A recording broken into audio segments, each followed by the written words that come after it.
Ironheart, la nouvelle série Marvel, sort la semaine prochaine sur Disney+,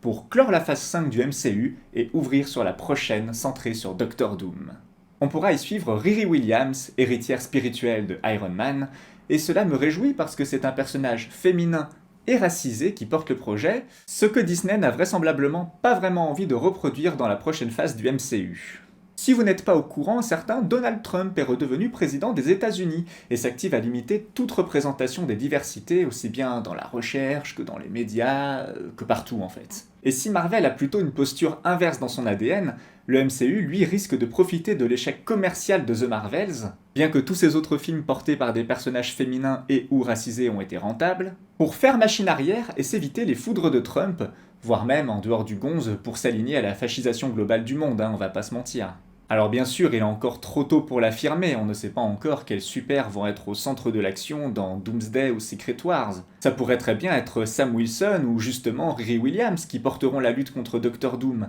Mais si ce n'est pas le cas et que l'on part plutôt sur un Reed Richards ou sur un Doctor Strange, ça voudrait dire que dans cette nouvelle phase du MCU, seuls Blade et Eyes of Wakanda porteront des personnages racisés. Et pour les personnages féminins, on repassera.